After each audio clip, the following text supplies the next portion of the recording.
My name is Michelle Zatlyn. I'm the co-founder, president, and chief operating officer of a company called Cloudflare.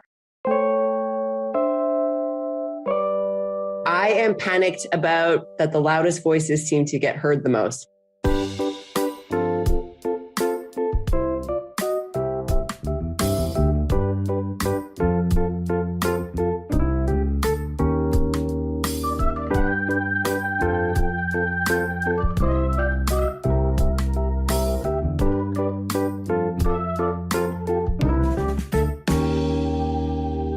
Hey, Nat. Hey, Howie. What is happening? Today, not too much. We are going to, I know this is crazy because this is a podcast, but we're going to talk about the internet today. Really? Yeah, because podcasts wouldn't exist without the internet, Knut. No. You and I would just be talking to each other and no one would appreciate the banter. That's right. And now we have the internet and no one appreciates the banter. So it's kind of the same. The Status quo for us. But if we were going to talk about the internet, this is the right time and the right moment to talk about the internet with this person, Michelle Zatlyn, who is Canadian, thank God, because we just trust Canadians more. I'm Canadian too. We have that in common. And Michelle, about 11 years ago, started this company, Cloudflare. I've had her co-founder, really difficult person, Matthew Prince. She'll talk about that. Remember Matthew? He was on the show. That just won't let me breathe. I have to be very careful with that. And Michelle's just the yin to his yang. And so 11 years ago, maybe a little more, they started Cloudflare. Now I think it's like 50 billion, near an all-time high. I have been a happy shareholder, so I'm going to explain my biases up front. I've been following the company forever. I had some friends and family IPO shares that I purchased. And I've been holding them, not all of them, but been holding them the whole way up and talking about it. I should have just put my whole damn family fortune in it. The stock is up, it's almost a 10-bagger, 8-bagger. So, wow. So yeah, in like 3 years, 2 years that they've been public. We'll talk a little bit about that, but that's not what I want to talk about. I want to talk about how the internet works and how Cloudflare helps the internet work. And I think by the time we air this podcast, it'll be ad nauseum that Facebook recently had one of its biggest outages, and Cloudflare, which has a really incredible blog about the internet and about security and about how things work on the internet, has a great blog and a great explanation. So having Michelle here timely to talk about that and where the company's headed and how all this stuff works. And then obviously, most importantly, how the hell do you grow faster during COVID and do all this hiring that they've been doing? From a closet or from wherever you are in your house as the company grows faster than ever during COVID. Does that seem like enough to talk about? Yeah, I think that sounds great. And I don't think there's enough about me in there, though. Oh, so will you work that in? Will you interrupt so we can talk about me too? Yeah, we will edit that in later, Howard. Don't worry about it. All right, let me get comfortable. I'm going to take off my shoes. Hang on. Well, thank you. And turn on the fan, please. Let us bring in, you know what I was going to say first? You know, anytime, and she's going to explain Cloudflare so I don't butcher it, because I'm not a technical person, and Cloudflare is a very technical company. Michelle and Matthew do a great job of speaking in internet English. But let me just read through their mission so she doesn't have to read through the gobbledygook. And this is in their yearly letter. They write this great yearly letter. Cloudflare's mission is to help build a better internet. We always capitalize the I in the internet, in spite of what the AP Style Guide has said since 2016, because it's proper now. We believe there is and only should be one, and we have an enduring respect for what a miracle it is that it exists. Right around the same time that the AP started to say that you needn't capitalize the I in the internet anymore, something seemed to change. The world shifted from seeing the internet and what it enabled as an irreproachable good to a source of great danger. We've watched the same thing since 2016. It's often felt like a connection to the internet only brings cyber attacks, toxic social media, threats to democracy, increasing polarization, and declining disdainful discourse. We have real challenges ahead as some of the technologies that ride on top of the internet have broken down traditional gatekeepers without sufficient concern for addressing the harms they previously protected against. But at the same time, the internet itself remains a miracle. And that is true. And I like to say that those things that don't kill the internet, like Facebook being down the other day or Trump or whoever, politics, make it stronger. And so I also want to remind me, Knut, to bring up crypto and the internet and what crypto's effect is on the internet. Sounds good. All right. Can we dial? Maybe she dropped off because she got bored, but let's see if she's still there. Sounds good. Hi there. I'm here. Hi, Michelle. Hi, everyone. Hey. You've got Knut. We've got a bunch of countries. Got America, Norway, Canada.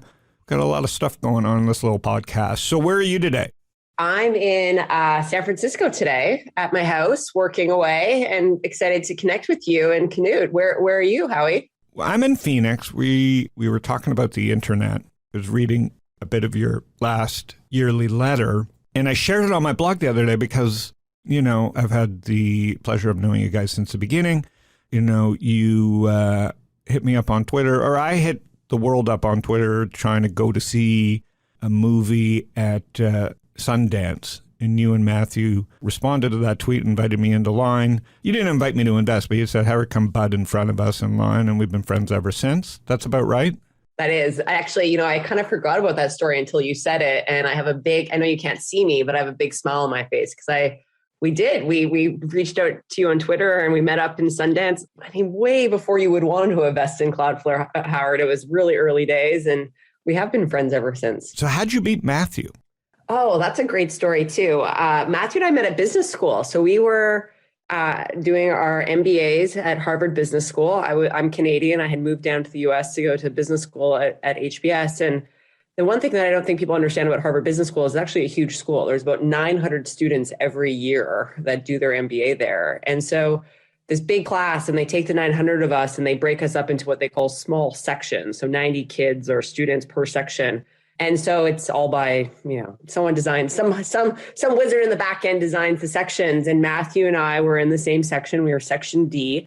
And it turns out when you go through a year of 90 other students during your first year of doing your MBA at Harvard, you really bond as a group. To this day, I graduated about 12 years ago. Some of my closest friends are people I met during that time. And then the second year, you kind of intermingle more with the other 820 students across campus. But we met at business school. We were in the same class by happenstance, and that's where we first met. And were you married when you went to school, or when did you get with Jamie? Yeah, so I am married today, but I wasn't married when I went to do my MBA. We were dating. Jamie and I were dating. You were dating. We were kind of 1 year into our relationship. I was living in Toronto. I met him in Toronto, and you know, very happy. We were very happy. And then I said, hey, I'm applying to Harvard Business School, and super lucky that he supported me in that. And then I got in. I said, I'm going to move to Boston, and I really wanted him to come with me. But it's actually really hard as a foreigner to come live in the US unless you fit in very specific buckets. And he wanted to work. I mean, it's easy to live here, but it's hard to work here. And he was building his career. And so we did long distance, which for those listeners knowing how long distance works with MBA programs or any school, I think that's a huge testament. It was not easy, but we did it. And so did he do time in New Zealand with Xero or no? So at some point he worked for Xero for many years. He actually lived in San Francisco. So this is many years later. He moved down to San Francisco from Canada. He joined Xero to help build up their US presence. So he was based here while I was building Cloudflare. It was crazy times. We were both running these very, very high growth companies. I think back to the studio apartment we used to live in, and then we upgraded to a 2-bedroom when we had our first child. But he lived here. He went to New Zealand a lot, but he lived here. And is New Zealand as nice as they say? Did you like it? You know what? I've never been. I was so busy running Cloudflare. I never went, but he loved it actually. And after college or university, he actually lived in Australia for a year with a bunch of his buddies and had spent a bunch of time in New Zealand traveling around as a tourist. So then when he got this job, he always loved going because it is a gorgeous country. As many of the listeners know who have spent time there, if you like the outdoors, it's a beautiful spot. And so he has a very fond place in his heart because of this time he went kind of post-university college with his friends living in Australia and traveling around New Zealand. I didn't know him then, but he talks about that experience all the time. And so it's just kind of a reminder for all of us that life is a collection of experiences. Collecting a lot of them usually ends up being a good strategy. Listen, you guys are a power couple in so many different ways. Jamie, I know he didn't want my money. He travels to his own, voice, and he definitely is a freedom chaser. He understands the privilege.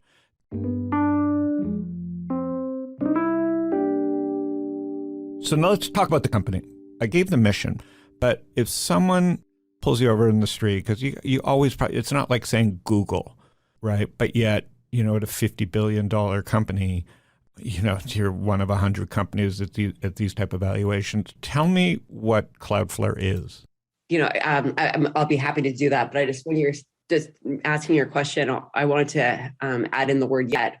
When you stop someone on the street and you say, Cloudflare is not like Google yet. And I hope that's what we and so let me tell you what Cloudflare does. So our mission is to help build a better internet, and we can talk about what that is. But what does that mean? So Cloudflare is a service that makes anything connecting online faster, safer, and more reliable. So what do I mean by that? If you are a student trying to put up a project online, a nonprofit that has like a website, or you are a global 2000 business trying to build your next service for customers, and it needs to connect to the internet, anything that connected to the internet needs to be faster. Anything connected to the internet needs to have a layer of cybersecurity protection. And anything connected to the internet needs to be more reliable. And Cloudflare offers that to all of those types of customers. So whether you are a student, an entrepreneur trying to build the next big thing, and if so, you should take Howard's money, to a global 2000 or even a government, everybody is putting things online these days. And everything that goes online needs to be fast globally, needs to be protected from cyber attacks, because there's a lot of those, unfortunately. But good news is there's a service like ours that stops it, and needs to be more reliable. And we offer that. So we make the internet faster, safer, and more reliable. And it turns out when I used to go to parties and tell people that, they kind of rolled their eyes and they kind of were like, hey, that's boring. I don't want to know about it. But now today, I think as internet and connectivity has become such a bigger part of everyone's life, and we kind of take it for granted less, especially during COVID. All of us are doing a lot more online.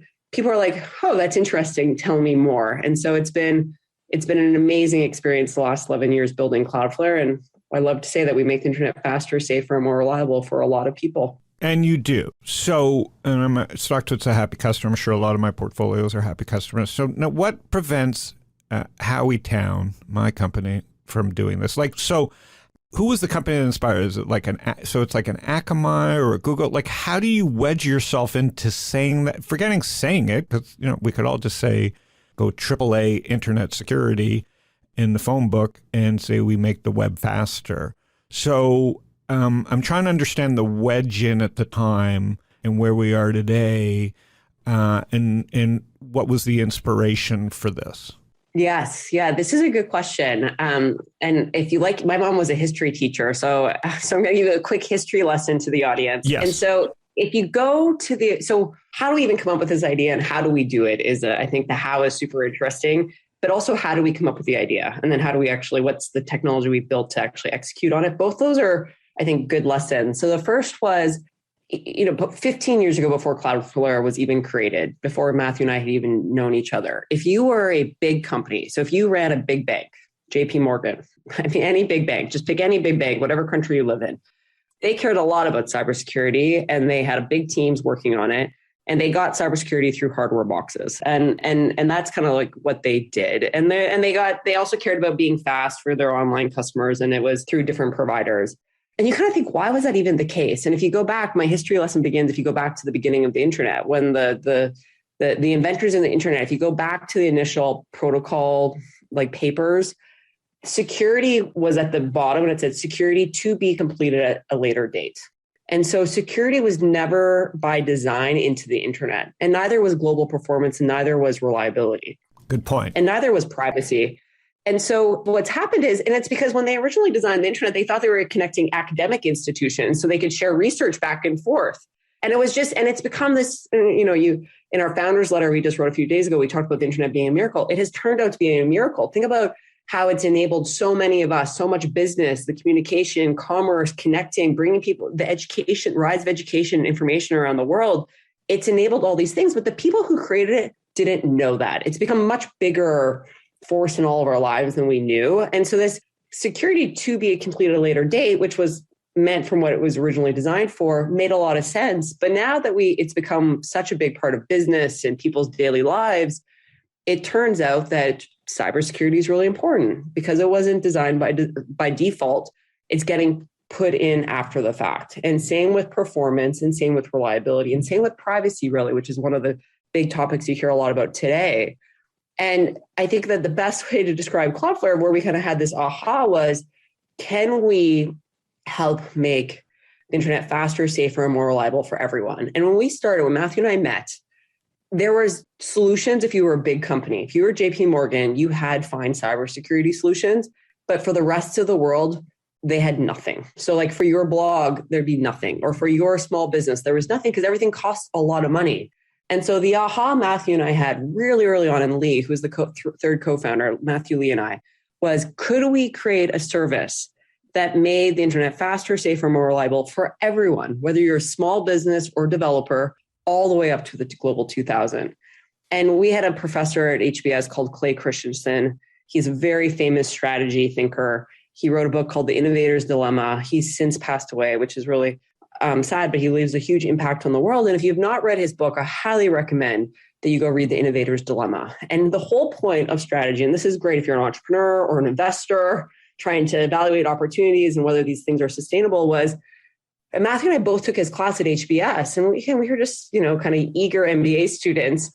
And the premise of the class was, it's called disruption. Can you disrupt an industry?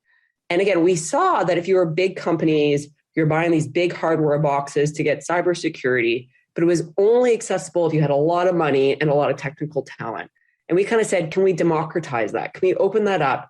And our premise was, if you want the internet really to be safer, you have to give it access. You have to give this service. You have to make it accessible to everyone. You have to make it security accessible to everyone. You got to make performance accessible for everyone.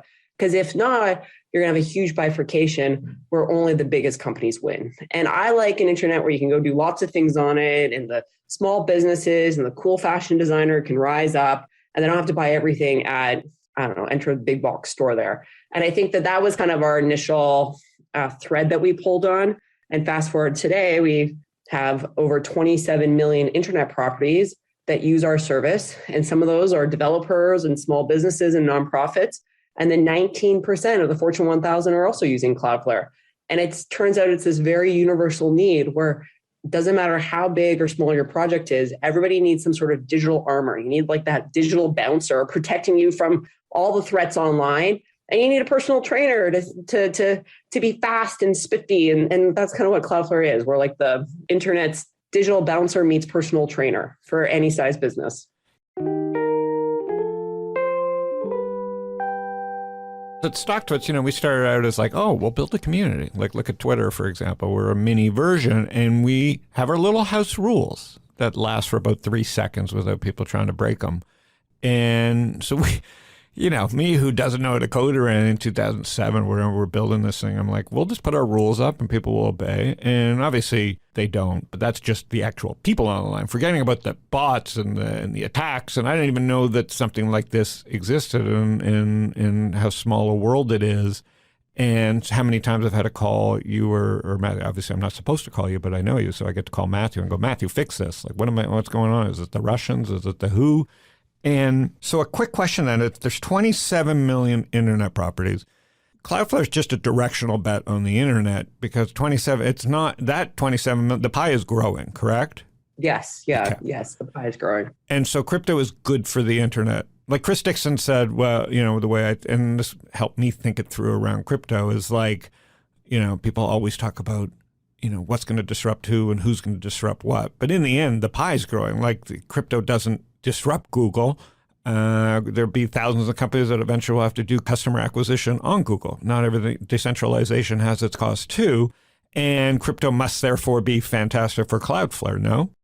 It's so funny when you said the word crypto, I was like, which one? Because there's two meanings. I'm just saying, I don't know what I'm supposed to call it. Like crypto to me is like the internet at this point. It's just a thing. It is. Well, there's a bunch of cryptography experts who make sure things go over secure connections online, which is like the HTTPS locks in our browsers.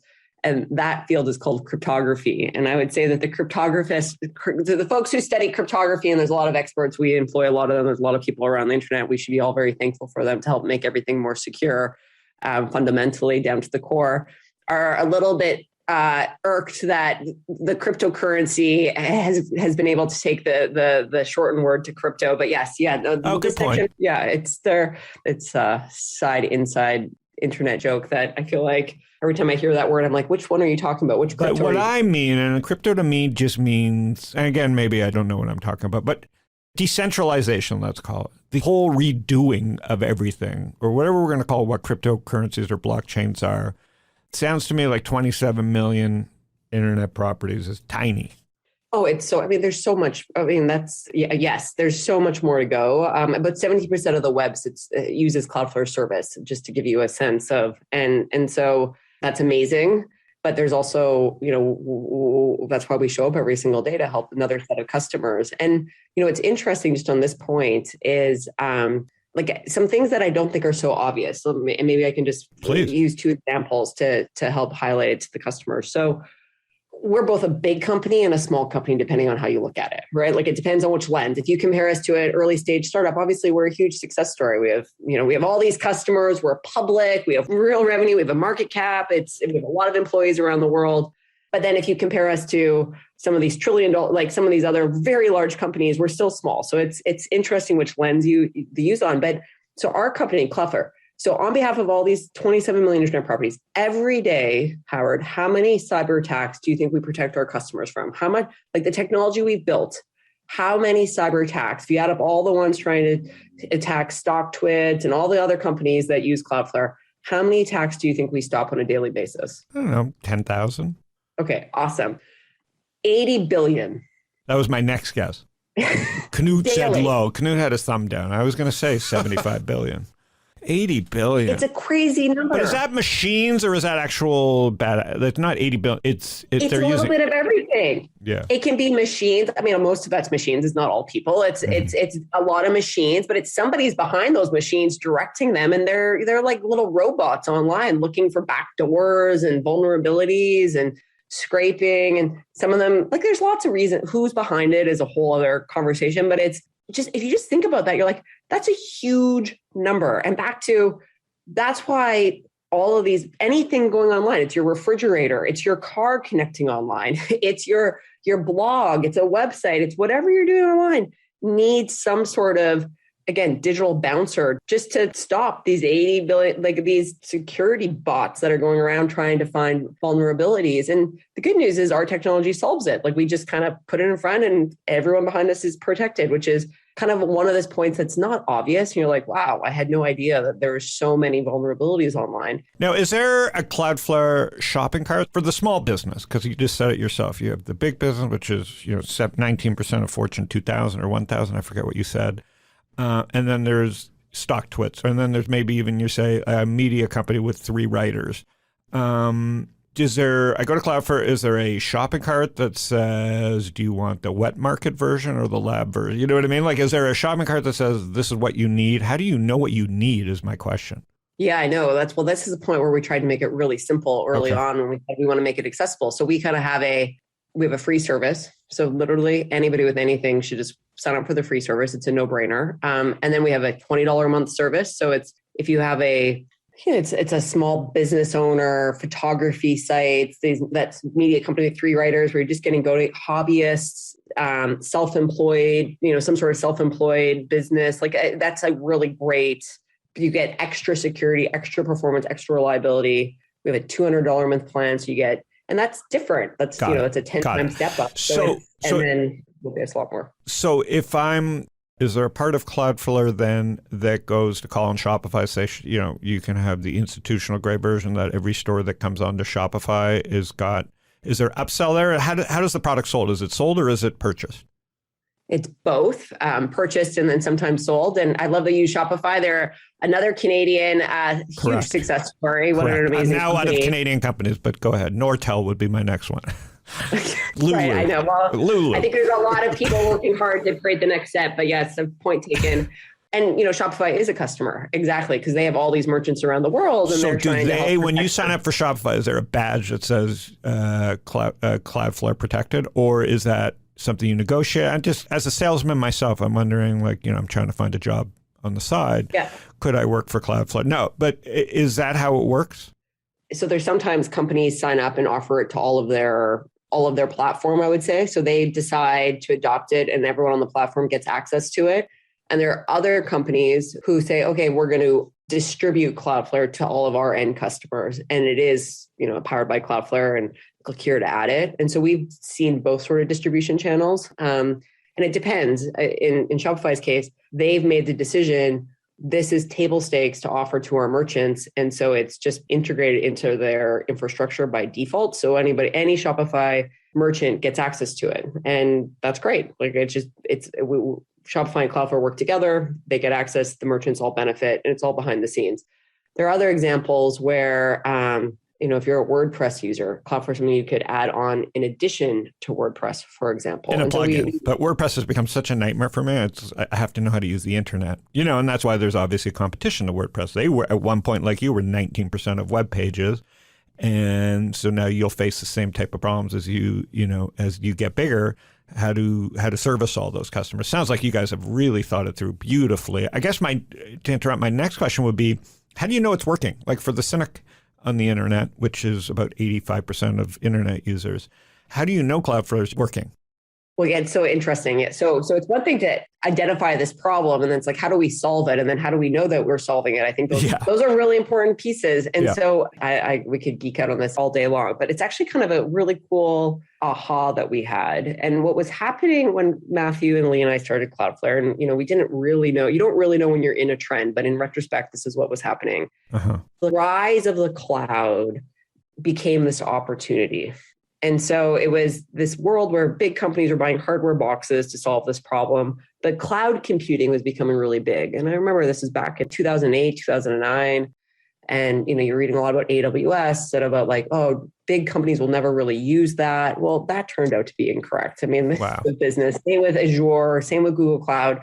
So this was the time. This was our environment. We were reading about it. And the other aha was, we wanted to help small businesses. And a lot of times back then, the small businesses were using hosting with a company like GoDaddy. They weren't using AWS. Correct. They were using GoDaddy. That was my next question. So GoDaddy should have had this stuff. GoDaddy wasn't a tech company. They were more like, I know Bob here in Phoenix. It was a marketing company. Genius hack.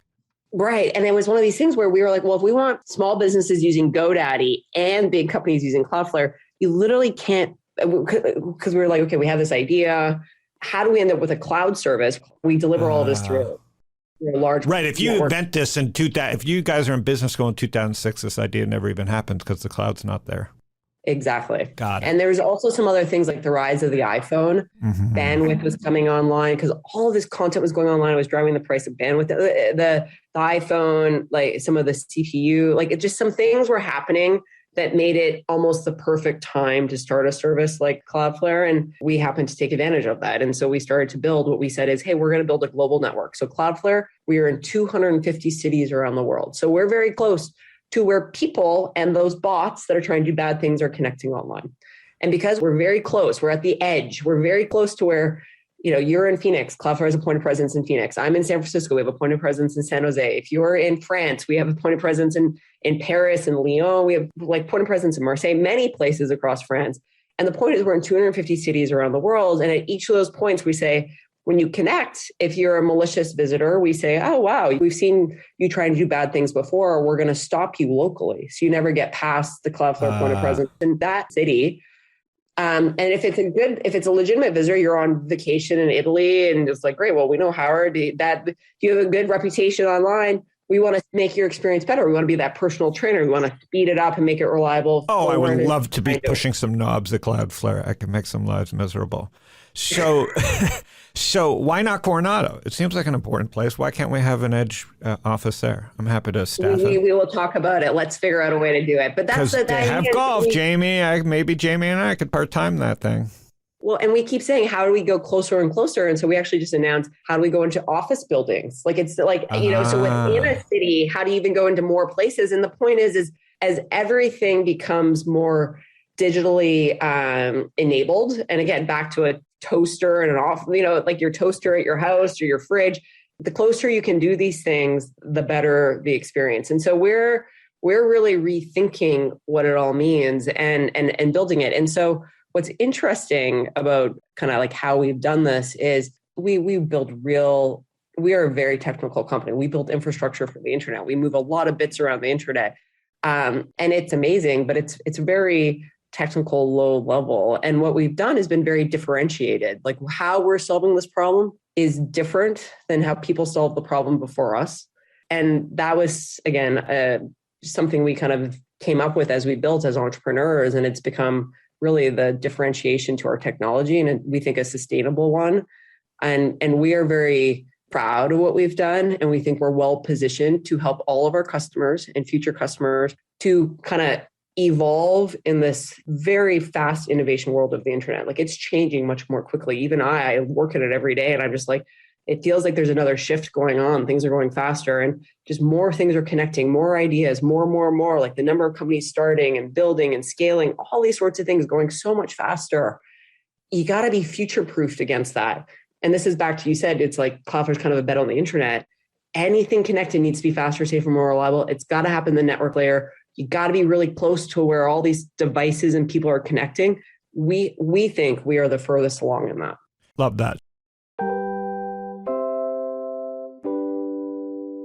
So if you're future-proofing, so again, looking for a job for myself, if I'm head of future-proofing, I come into a meeting and say, Michelle, what happens if something better than the cloud comes along?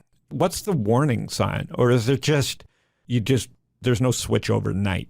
Like, just like, the cloud came along there and it was the iPhone and it was a bunch of things and the App Store. How do you future-proof against something beyond the internet?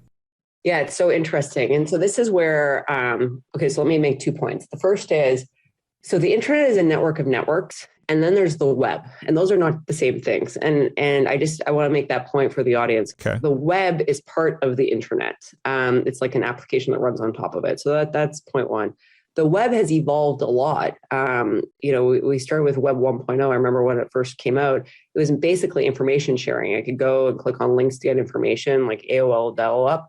What happened in Web kind of 2.0, which is someone else's terminology, not mine, was the rise of social, mobile, and cloud. And It made the web way more interactive. And it's beautiful. We have all these voices online and things you can do. And you think about all of the awesome products that have been created. And I still think it's early days for all of that. And there's so many more things left ahead of us. And so what's happening right now is, and we talked about it briefly earlier, but it's something that maybe some of the audience is following, is Web 3.0. Mm-hmm. And it's almost like the next wave. People are already starting to talk about what's next after Web 2.0.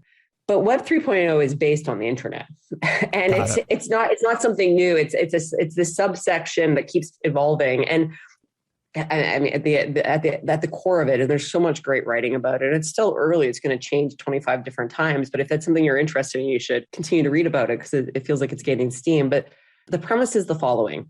All right, the web is about 25 years old. We know a lot more today than we did 25 years ago.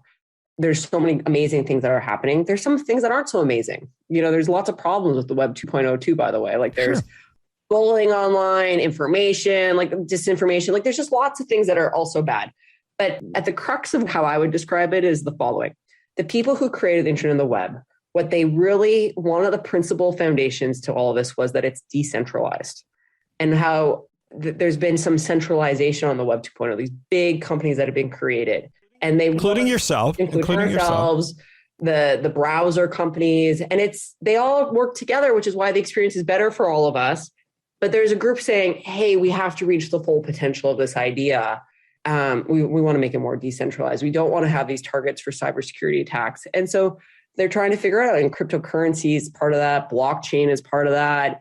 There's all of these new ideas of how to evolve the next chapter of what the web means in our everyday life. And it's very early. It's very early on what that means and what problems does it actually solve.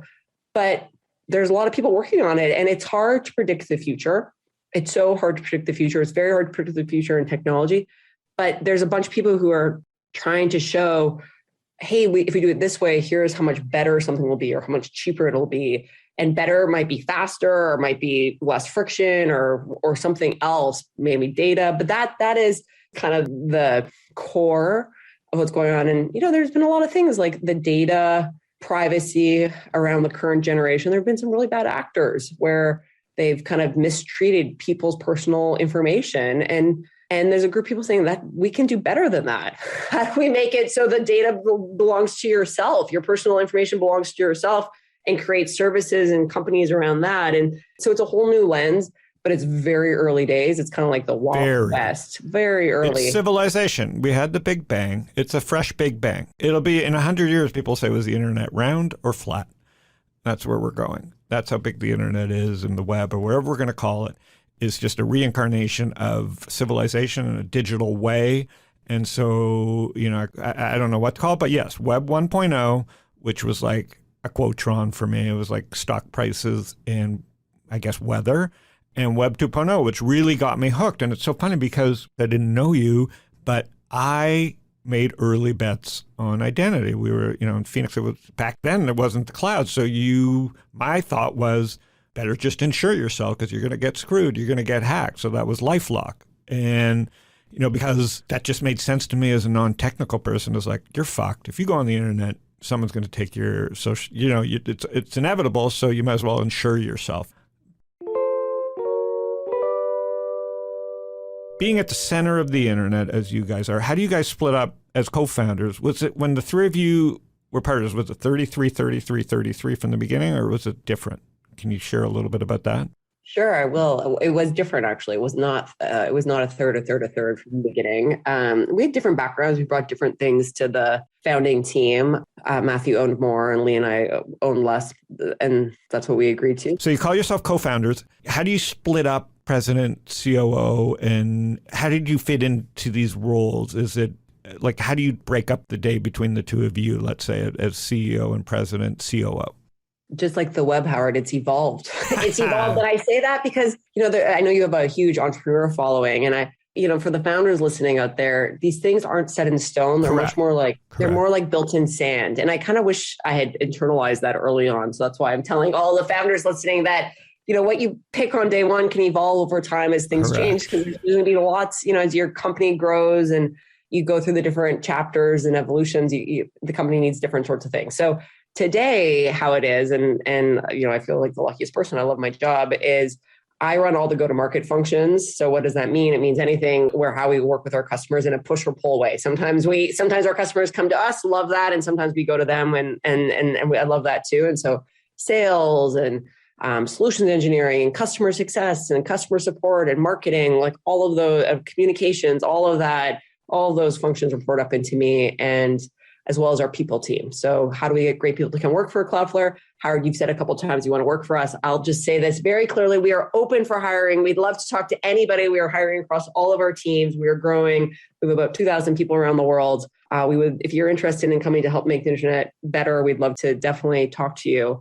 We are open for hiring across all teams. And then once those great people come join Cloudflare, how do you do the best work of your life? How do we have a company that we're proud of how we're doing the work? And so that reports all up into me. Matthew, who's an incredible... I like him. I don't like him as much as you, but I put up with him. I tolerate his weird hours of texts and calls. He's a very special person. Mostly to tell me he's in Stad or something, but I enjoy it because he means it in the meanest and nicest way at the same time, which is just a charm that he has. Exactly. All of the technical leadership report up into Matthew in finance and legal. And so all of the technical leadership, again, we run a really technical company. And so that all reports up to Matthew. And so that's how we are currently running the business. But again, as I think that the point I want to make is it's not set in stone. These things evolve. And But what a perfect fit. I mean, I know both of you, not well enough to really know, but I know both of you from business, watching you guys interact. And in business, your brains are just so big, but they're so different. Yours is a go-to, like the way you're talking to me is so go-to-market. I would go to war with the way you're explaining the business, where with Matthew, he's so good at, like, I know he's a lawyer by education. He's so good at policy and understanding and being a diplomat at so many levels. Even when he's not being a diplomat, he's being a diplomat. This is not an easy company that you guys have built in such a short time. So, I mean, hats off, because I think you're doing a great job helping me understand it.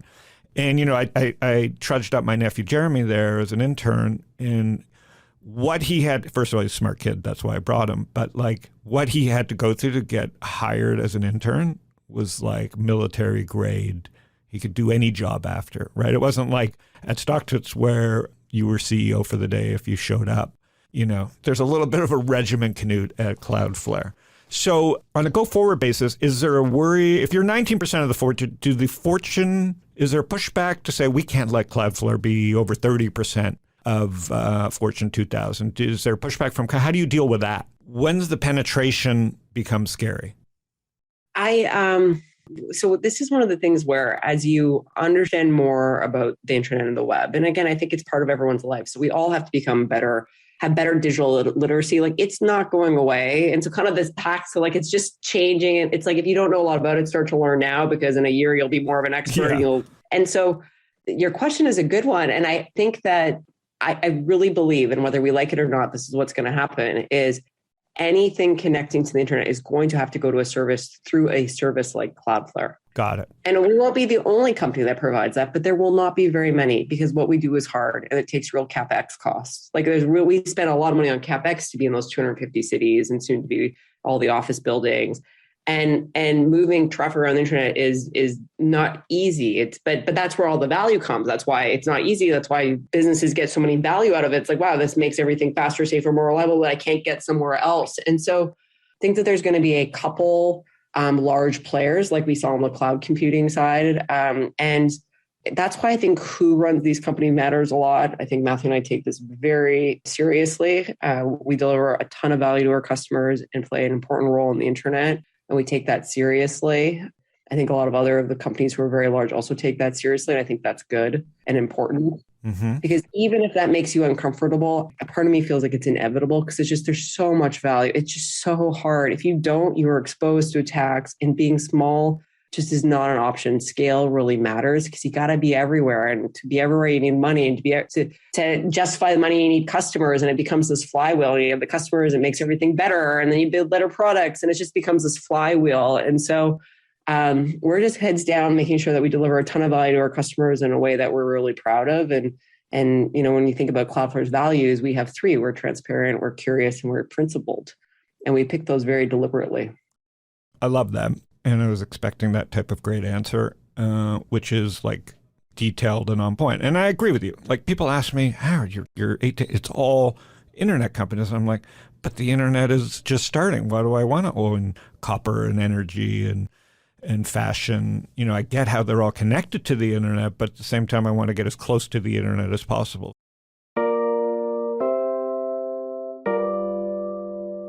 So for someone that knows as much about the internet, you don't need to make money investing, but do you invest on the side? Yes. Yeah, I do. Definitely. What interests you? What is your interest? Like if you could invest in three things, like if money be damned, you have a YOLO fund, you have a slush fund. Jamie doesn't know about it. I promise not to tell him. He won't listen. What gets you excited? How do you get Michelle's attention? So it's interesting. So Jamie and I kind of have a philosophy of like, we like to invest in things that we understand and that we like. Mm-hmm. And we're lucky. We both work in tech. We're here. We see a lot of things. So it's, wow, we really like love the service. Like that is something that we like to invest in. And we've done very well investing in companies where it meets that criteria. And those are, public companies, growth companies, and it's kind of like the usual suspects. And it's just kind of, you're like, it's hard to imagine a world where, before it was like, we're not going to spend more money on Amazon or more with Apple. Like, and again, those are huge companies, but it's just like, they're just so part of everyone's life and whatnot. And some of the earlier ones like Atlassian, I'm also on their board now, but what a run. It's like those, I know, an amazing company. And, I use that every day at work, and it's just it's like the ERP of making our development process work. And if every company is becoming a software company, it's just like, you got to have a way for developers to connect with the rest of the business. And it's like the glue, and you need something. And so so these are some where Slack, where it's these companies that we were using that we were investors in the public market, and Peloton, a huge Peloton fan. Anyhow, sorts of things. I bought the dip and that worked out well. Anyway, so that's that. Then early, which is all the entrepreneurs and the founders. And, we try, and I think there it's different because lots of times early on things evolve. It's so early. I'm part of a great fund called the Operators Collective, and Mal and Yen put this together. And basically, you hear about this all the time. There's not enough women on cap tables. By the way, there's not enough women in the public markets either. When we went public, most of the investors, most of the people who are really the portfolio managers were men. And I was just like, man, where are the women, by the way? But anyhow, that aside. So Malin, amazing operator, she kind of got tired. And so she got a group of all these women operators, it's actually a lot of us, and people of color, to kind of do follow-ons with other VC firms on a portfolio. So she raised her first fund. I'm an LP in that. And there's, she's about to raise the second fund, and it's going really, really well. And I love being part of that, because I think this idea of having more women on cap tables, more people of color on cap tables, more people participating in the economic upside of all of this amazing innovation is really important. You want all tides to rise, and it can't just be some group of people. And so that's been really, the OpCo's been really great. So anyway, proud to be part of that. Will you introduce me? I mean, we're breaking news. We're doing an emerging manager fund, so we're always looking for emerging managers. Okay, perfect. I'd love to introduce you. Yeah, introduce us. So you're busy. The company is relentlessly doing this. COVID, just to end this, because you grew much faster during COVID than before. So running a growth company during COVID, Matthew came on early in COVID and it was hiring like crazy. But now we're 19 months in it, through it, whatever we're going to call it, living with it for the rest of our lives. The world has changed. And I've met you both, obviously, so I know how you lead and how you think.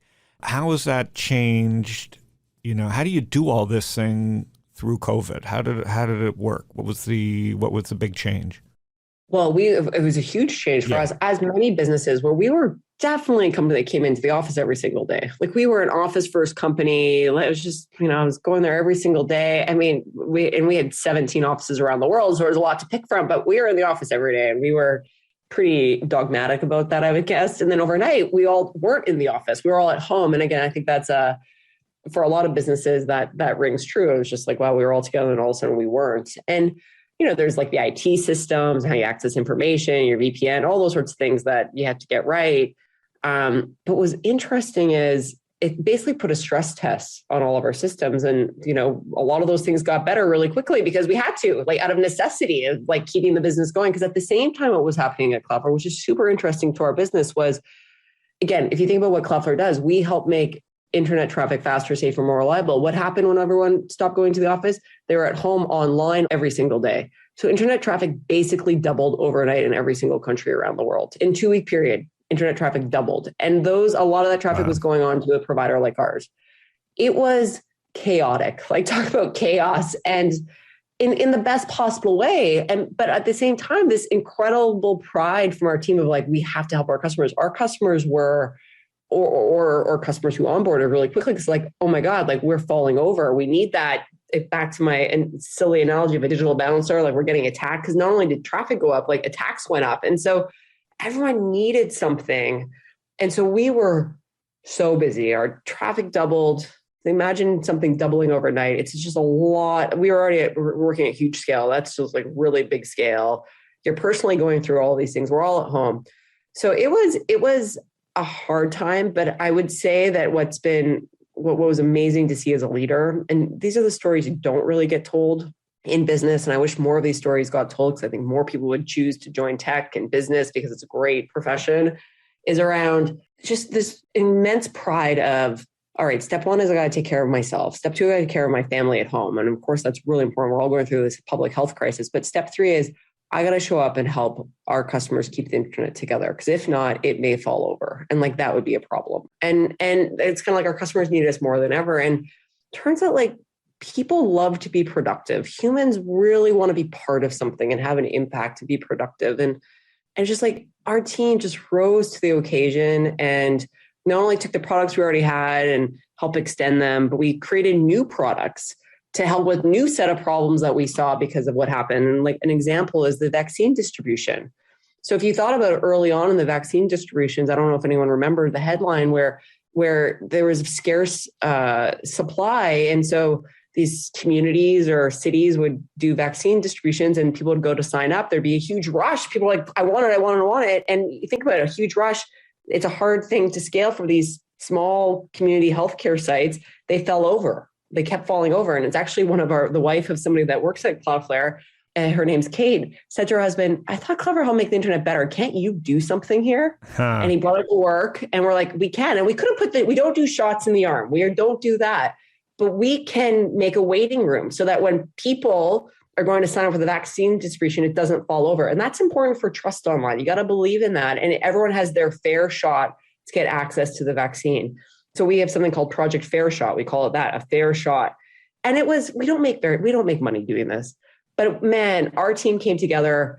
People worked all hours of the day to help onboard these provinces, states, countries, communities, because again, it depends on where you are talking in the world, to onboard onto Project Fair Shot so that they could give their customers in these regions around the world, from Latvia to Santa Barbara, like a fair shot at getting access to the vaccine. And again, today that's not such a problem. Lots of people have access to the vaccine, but back then there was just these huge demand and it was a hard technical problem that we thought we could help play a role in. Just seeing people step up and do that and be so proud of the work and our team and customers being so happy. And again, we weren't making very much money from it, but that's the story that you're like, that's how we make the internet better. And to see that. And so it was hard, but it's also made us better as a business. I think what's really interesting as we emerge in a post-COVID world, what does the future of work look like? I know that's a huge topic, and it's not going back to how it was, which I think is good. We've learned that there are better ways. And I'm really excited for the next 2 or 3 years because I think we're going to learn a ton. I'm also a bit nervous because I think that there's going to be, I just think there's going to be also some byproduct of things that don't work well. And I hope we don't revert to how it was before. I think we've evolved what work means. And I think we need to take this opportunity and push it forward. And that's not just at Cloudflare, I mean more generally around the world. But that's what I hope. And that we look back 3 years from now and be like, wow, that was a pinnacle point and look how far we've come. I think that'd be a really great outcome.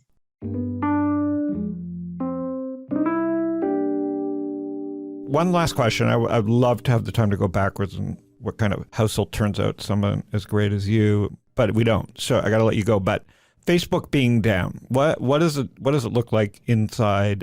This is not just a small website or company. What does it look like? Is there like a trauma room, or is there like how does that ring up to the top at? And what did that even mean? What did that mean to Cloudflare? What is that? What is Facebook down? How do you explain that? Well, it's so interesting because if you're like into DNS and BGP, which are, by the way, things that I'm really into and our team is into because it's the like underlying technologies that make the internet work. It was a big day. It's just like, whoa, what's going on? This was a big kind of moment, learning moment, I would say.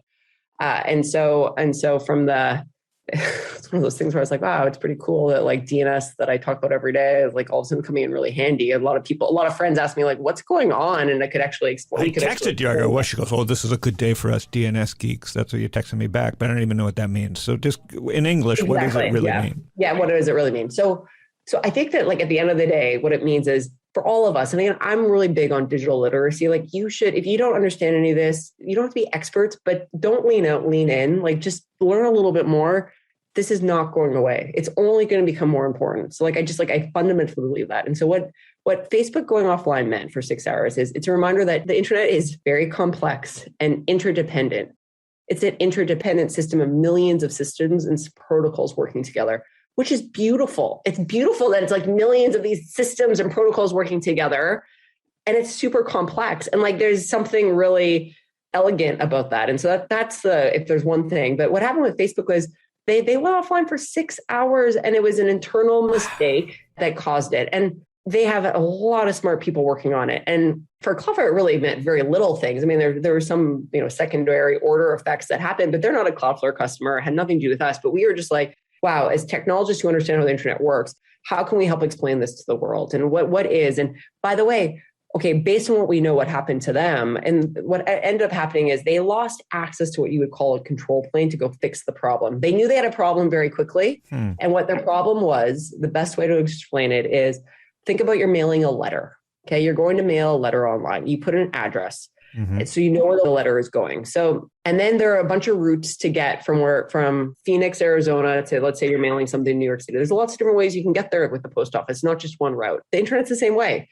You want to go get something from one place to another, there's lots of different routes to get there. Yep. What Facebook accidentally did is they erased access to all the routes of how to find themselves. So their address still existed, but no one could find it. That's basically what happened. And the routes to find it is called BGP, and DNS is how you, like, the location of where they are. They erased all the routes. They erased BGP to go find where they were. And so nobody could find them. So none of us could access anything. Big problem. They knew very quickly what was wrong, very quickly, but they couldn't fix it because they basically couldn't get access to what they needed to go fix it. And for a bunch of different reasons. And so, and they've written some postmortem since a little bit. I think that'd be awesome if it was even more transparent and more detailed. But I think what was interesting to us at Cloudflare was, well, one, just what happened. And I think just like from people who love how the internet works, understanding how could this happen, what happened before we even knew, kind of helping explain it to everybody. Because it was, again, a service that a lot of people use. It's not even Facebook, it's WhatsApp and Instagram, and people are using this to connect with their families. Like it was, what is going on? And they did not communicate a lot.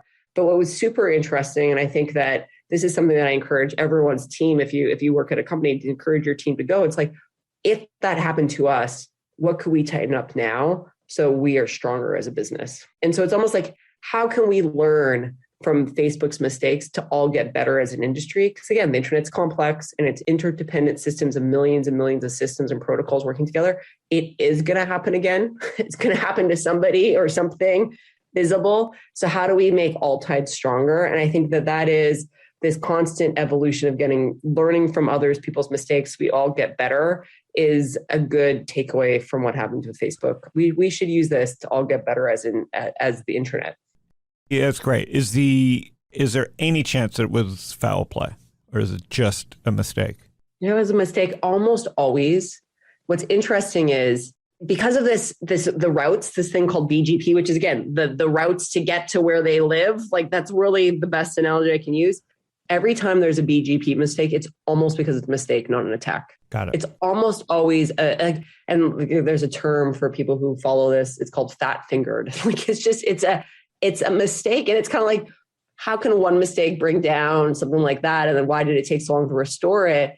But again, the internet's complex and interdependent systems of millions and millions of systems and protocols working together, and that's both the beauty of it, but also the frustration part. It's kind of like golf. I know you're a big golfer. There's some relation to golf, I think. It's a relation to trading. In trading, they call it fat finger trade, but it's generally somewhat malicious in the sense it's a rogue trader pushing a button to do a trade when they don't have the authority to do it. So fat finger might mean a little bit different financially, because usually it leads to a bank getting crushed.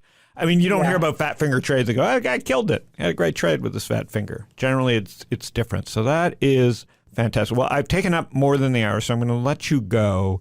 I can't wait to try and have you back when the stock doubles again. Not that you're promising that. I did. No, I didn't do that. So, Michelle, thanks so much. I appreciate you taking the time out from the large company. So glad you guys are doing well, and that Jamie's doing well, and that Matthew's doing well. And I appreciate all your hard work. We do at StockTwits a lot of our portfolio companies, so I appreciate it. Well, this has been really fun, Howard. I love this. Thanks so much for having me, and thanks to all the listeners. And if I can be ever helpful, please reach out. Thanks, Michelle. All right. Talk to you soon. It's been awesome. Cheers. Bye. That's a fascinating business. Well, it's fascinating because you're a geek, and what's fascinating is I wouldn't have, when they did their pitch and they won TechCrunch pitch, I wouldn't have gotten it, right? Because you would say, oh, well, Google does this, and you wouldn't know you need it. And now it's like, wait, once you hear the pitch, you're like, oh my God, buy the stock. You know what I mean? Like once you get it, it's the internet. And like she said, the more they do business, 250 locations, the harder it is to compete against them, much like AWS. So a very interesting company. No fanfare when it went public at around $15 a share a few years ago. And to the point where I was a little skeptical that I was a friends and family shareholder wiring money to buy my shares and going, I don't know if they're doing me a favor. And it wasn't a favor. I took risks. But the point is, I've learned a lot by owning the stock and following the story. So there you have it, Michelle Zatlyn, mom of two. We didn't even get into that and how she was brought up. But the subject of the internet is fascinating to me. Appreciate you listening in. This is Panic with Friends. No panic in Michelle. No panic in all my guests. That's the idea here. We all have these moments of panic. We had it in March of 2020. That's disappeared. And today, everything's about the internet and growth and crypto. I love talking to entrepreneurs, founders, traders, investors, trying to get a few steps ahead of the future and see where the world is headed. If you like this type of investing and interview and discussion, just search my name, Howard Lindzen, Apple, Spotify, I have a YouTube channel, subscribe, and you'll get an alert when we do the show once a week. Thanks, Knut. Thanks, StockTwits.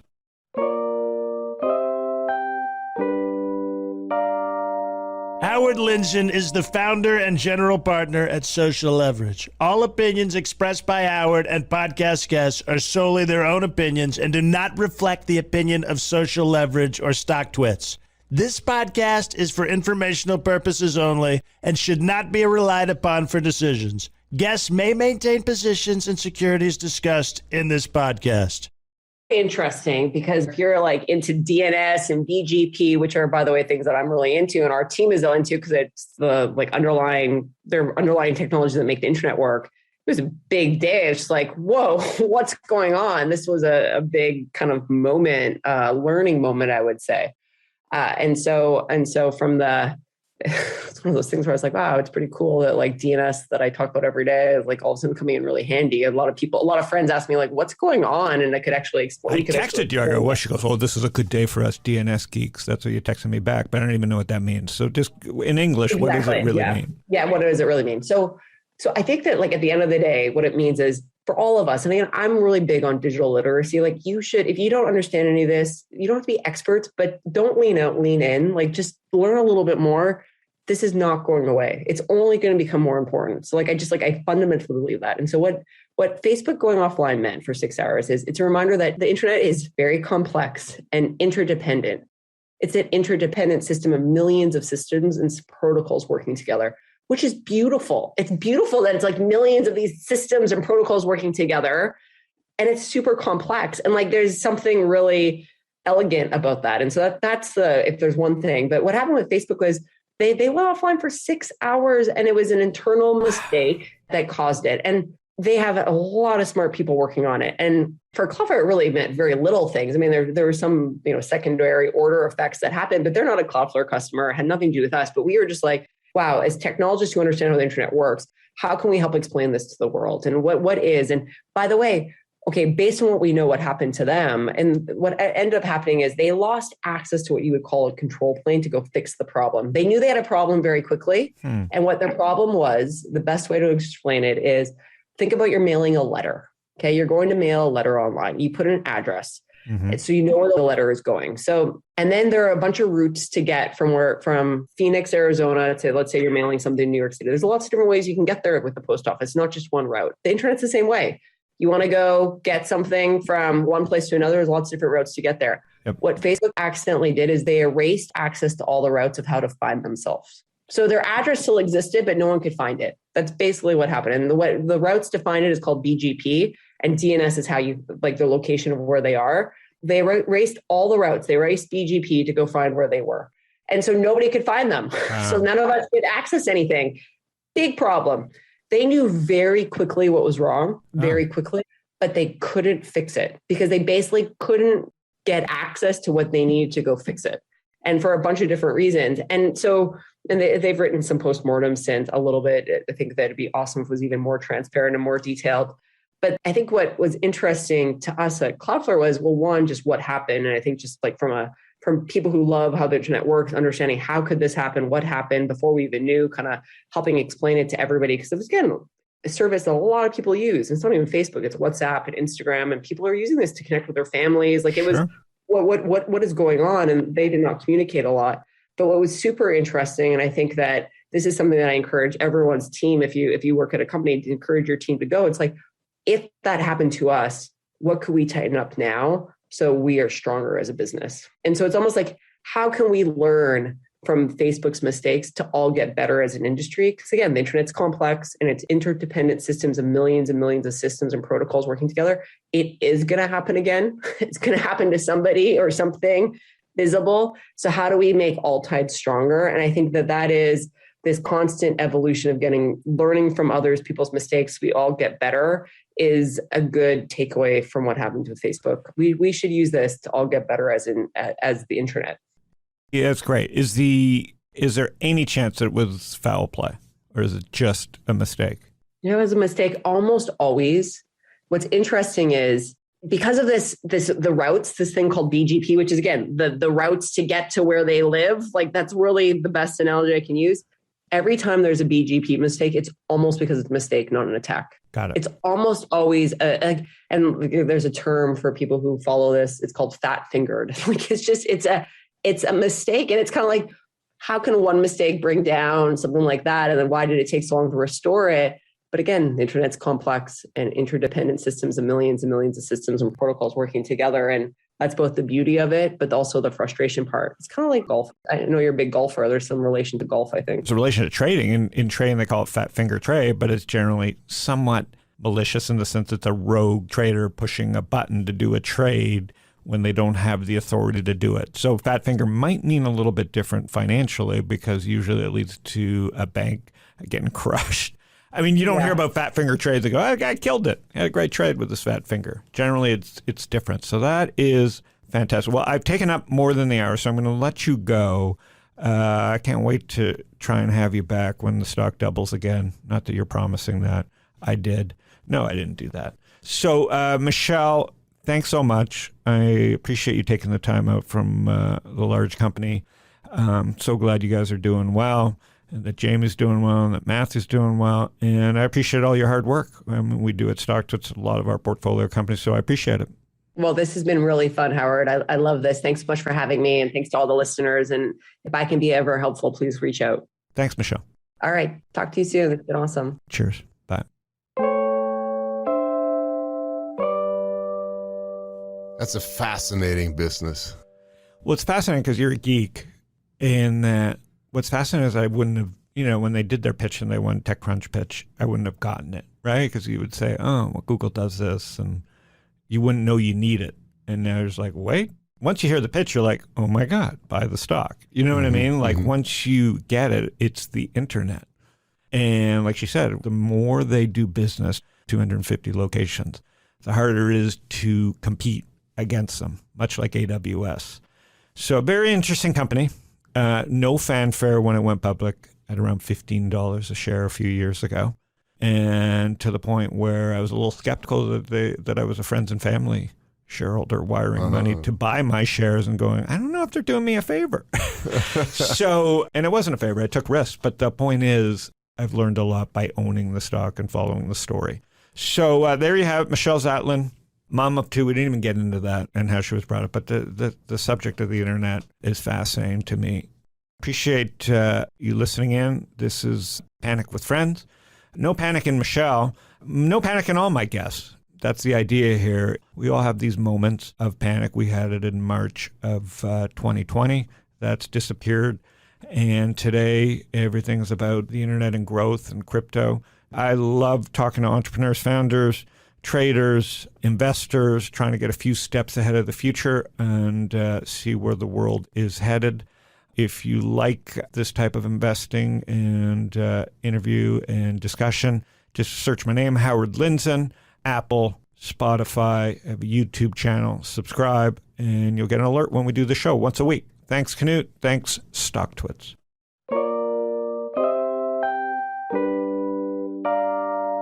Howard Lindzen is the founder and general partner at Social Leverage. All opinions expressed by Howard and podcast guests are solely their own opinions and do not reflect the opinion of Social Leverage or StockTwits. This podcast is for informational purposes only and should not be relied upon for decisions. Guests may maintain positions in securities discussed in this podcast.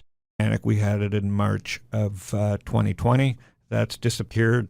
And today, everything's about the internet and growth and crypto. I love talking to entrepreneurs, founders, traders, investors, trying to get a few steps ahead of the future and see where the world is headed.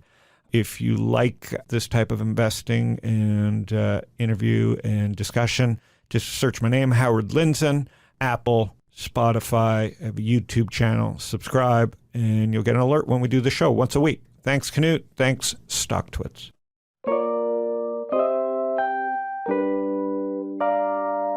Howard Lindzen is the founder and general partner at Social Leverage. All opinions expressed by Howard and podcast guests are solely their own opinions and do not reflect the opinion of Social Leverage or StockTwits.